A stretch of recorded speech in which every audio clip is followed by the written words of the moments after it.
Good evening, everyone. I wanted to share with you a potential workout for you to do on St. Patrick's Day. You may need a workout prior to any of your celebrations that you might be embarking upon. This I used to do as part of a class I taught called Punk Rope, and I wanted to share with you how you could use some of these pieces. Here we have the items in the left-hand column that we are doing, kind of the interval title. The middle is the content and the end is the length of the song. So all the songs here are from Irish artists. All of these songs I did download from iTunes. And I tell you that because if you go out to Spotify or some of the other music services, some of these songs may have words that you don't want your children or your grandchildren to hear. However, iTunes had clean versions of all of these songs. So this is why I chose to use the iTunes versions of all of it. Anytime you see the word jump, that is a jump rope interval. Certainly something optional, but it's something you could do. And then you'll see like leg, arm exercises, or you'll see different jumps, or just different exercises in general. So I'm gonna walk through some of the things that are on this list, and you'll start to see that I've just put some of the pieces of equipment out on my floor so that I can get myself ready to do our activities. So we're gonna go ahead and get ourselves ready here, and then we'll show you how to do some of the activities.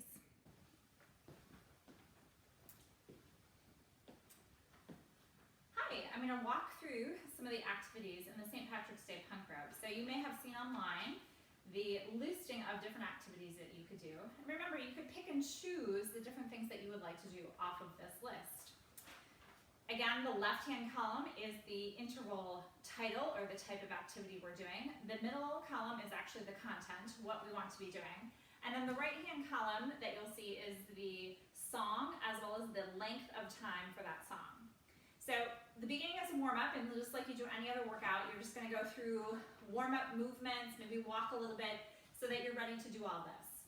Anytime you see jump, it's about jumping rope. And if you're not going to use a jump rope, you can just kind of stay in one spot pretending that you are using a jump rope in all of those intervals, or you could do something else. Maybe you have a treadmill that you want to run on. Maybe you have a stationary bicycle that you could do. It's just some type of cardio interval during that time. And then we walk through a few things on this list. The first thing that comes up is legs and arms. And what it says is that steps in between arm exercises. We're doing 17 reps in honors of St. Patrick's Day of things, like it says side steps, so you're moving side to side. You do that in between doing 17 biceps, 17 frontal raises, and then 17 triceps, some extension of triceps, and then you can do overhead raises for 17. The next drill is our pot of gold drill. And it may be hard to see, but I have this little pot over here. And a lot of these items you can get at the dollar store. So I've taught classes for a long time. I've picked up things at the dollar store. And then I also found these coins, and they're green, and that they have a 4-leaf clover on it.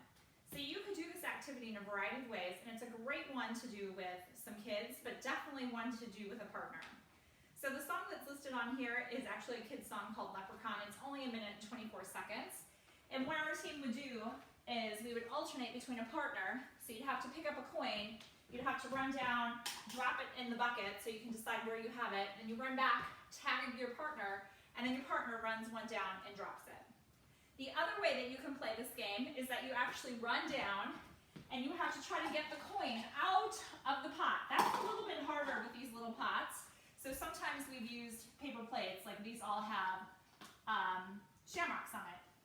So we've just gone ahead and left it on there, grabbed it, ran back. And again, you can tag off your partner and have your partner go.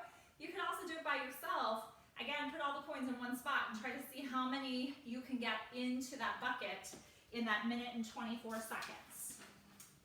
So we have some more jumping rope. We have a game called Hot Potato. It's a great game to play with your kids.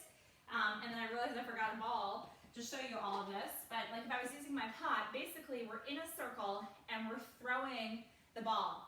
If you don't catch the ball, then you have to do 5 push-ups, and actually the whole circle does.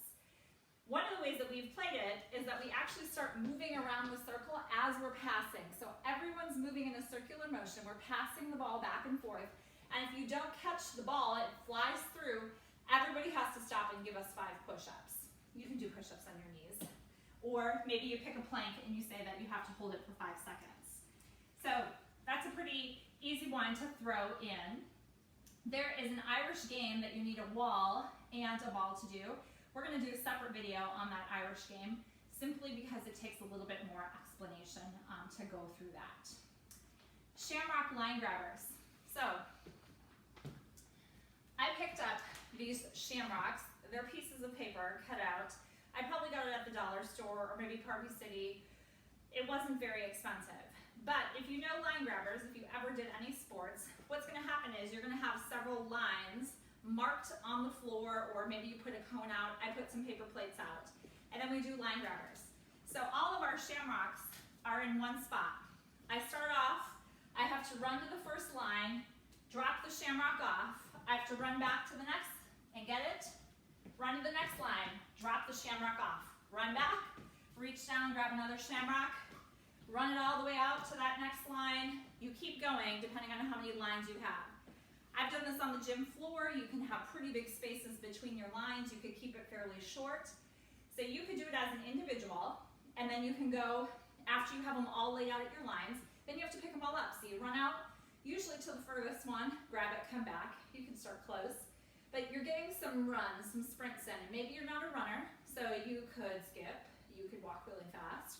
You could try to do it as like, a bear crawl or something else.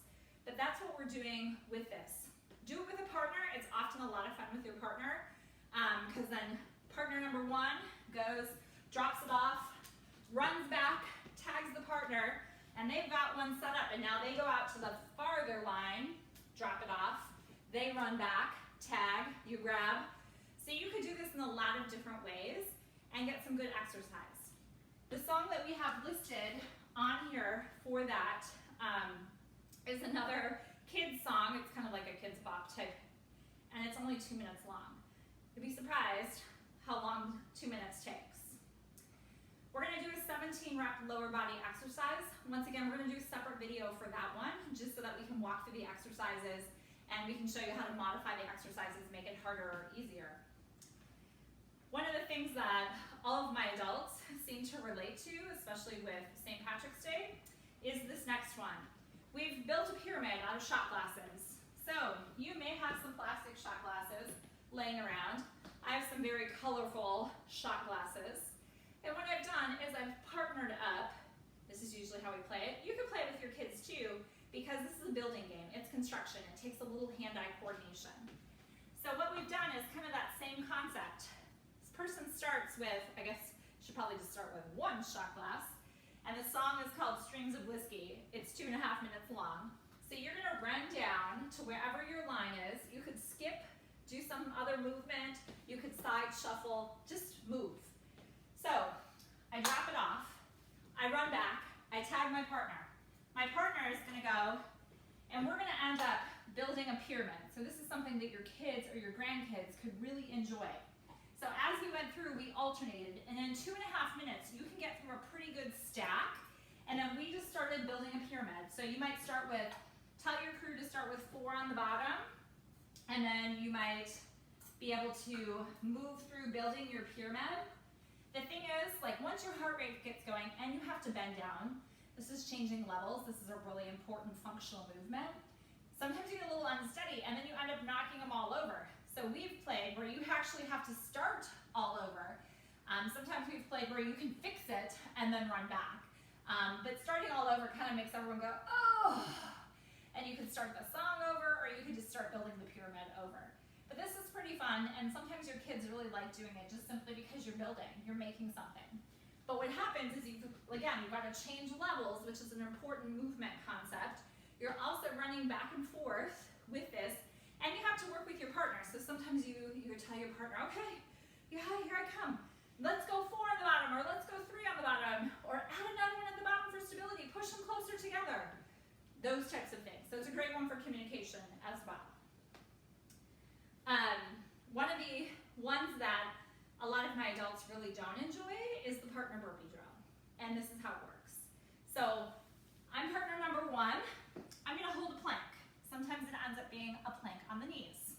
So partner number 1 is holding a plank, while partner number 2 does burpees.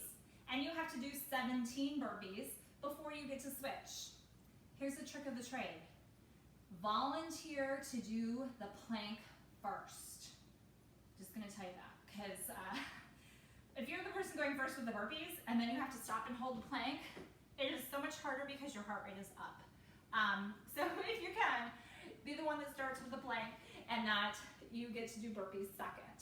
So we do 17 burpees, and if you're like, burpee, what's a burpee? Well, it's basically where we come down, we walk, step, or jump, bring our feet back so that we are in a plank, and then we walk, step, jump our feet up. You can jump up, you can add another movement if you like, so down, back, up, jump. And if you want to make it really hard, person's holding the plank. I just did a burpee, and I either have to run to the other side of the person, or I have to jump over the person to do my next one. So then I do a burpee on this side. I'd run back over, do a burpee here until I've done 17. And again, I would volunteer to be the first one to hold my plank. Last piece that's on the sheet is just a basic core interval. So I'm coming down to the ground, and just make sure that you have a comfortable ground. It's 17 of each of the exercises, and you just keep going. The song is like 3 minutes long. So we were just doing some basic crunches. We were doing, you could do coming across. This is that bicycle or those obliques coming across. We do a traditional bicycle, coming in, pausing, 17. And then you can do a reverse crunch. So if you're not familiar with this, usually a little more support if you put your hands under your backside. You're lifting up and trying to put your footprints on the ceiling. So you just keep doing 17 of each until you are through the entire 3-minute song. And then you want to cool down. So keep in mind, all of this can be done as little bitty snippets. And you could decide, you know, I'm going to do the hot potato drill, but I really like the Brown Eyed Girl song better, so I'm going to do it to that one. These are all just suggestions and something hopefully that's going to make your workout fun and enjoyable, and that you get to rack up some active minutes for the Be Active Wisconsin Challenge. So good luck, have fun, be safe.